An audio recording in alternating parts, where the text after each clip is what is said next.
I'm still sat here with my colleague, Dr. Emily Ryle, and one of the issues in philosophy of sport that I think is interesting,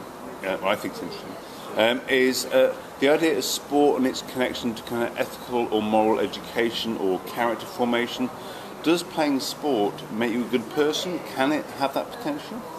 Well, my immediate answer would be, well, you only have to look at the newspapers every day to see all of these sort of fallen heroes, these cheats and drug takers and all these other incidents. So obviously sport doesn't necessarily make you a good person, but does it? I mean, there's this notion about sport building character, sport being kind of a moral good. And we particularly see it today in kind of the political establishments and educationalists that are trying to promote this notion of competition through sport as being a kind of moral educator. I've got my doubts about that. I think that it can. I mean, there's been a really interesting idea by Graham McPhee that suggested that sport can act as a moral laboratory, in the sense that because the rules are so clearly defined, you can work out what is and isn't acceptable, and sort of it's much clearer in that respect than it is in other aspects of life.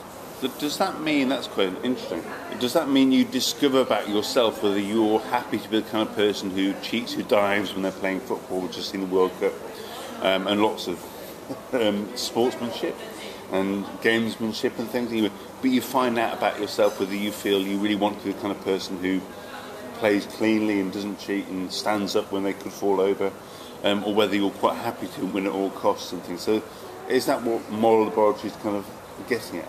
I think so, to a certain degree, because it forces you to have to reevaluate your behaviour, and whether you kind of you're confronted with either a referee blowing a whistle or a coach shouting at you or your teammates sort of applauding you for good sportsmanship. So you're confronted with, I suppose, reactions to particular ethical behaviour. Like in normal life, we can so easily often justify and come up with justifications that led us to think we were doing the right thing. And in sport, the rules being so stark, I mean, if you're cheating, you know you're cheating. You might think it's okay to cheat or not, but at least there's some kind of, it's much more rule-bound in that sense, and it's a simplified moral arena. I think so, and I think that's why educationalists often do suggest that it's a useful tool or laboratory for children to learn in, because the rules are so stark, they're so clear, and they're told whether they can or cannot do something. And in life, it's much more blurred. And I guess you see on all parts of the political spectrum, people wanting to use sports as somehow a paradigm. So you do find people talk about competition. On the other hand, you do find people towards what I guess we call the left of politics talking more about how sport can teach cooperation. Exactly. I mean, there's an idea in the philosophy of sport that competition is actually about kind of this mutual quest for excellence. So it's a cooperative venture where you're both, you and your opposition are striving towards being better players, being better and more kind of skillful in what you're doing. And so it's a kind of blend of cooperation through competition. Yeah, so that's a really kind of nice way of understanding competition, rather than this very kind of antagonistic, kind of neo-Darwinistic. Yeah, exactly, where you're overcoming your opposition and you're crushing them to the ground. So. But it has a very different kind of political flavour to talk about a mutual quest for excellence. Rather than talk about defeating somebody, being the best.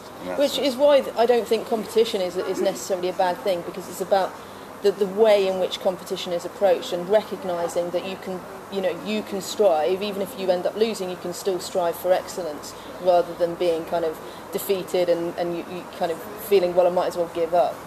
So competition very much needs a kind of a cultural, political, sociological context to make sense in sport. I think so, and I think that's it's important for teachers and coaches to recognise that.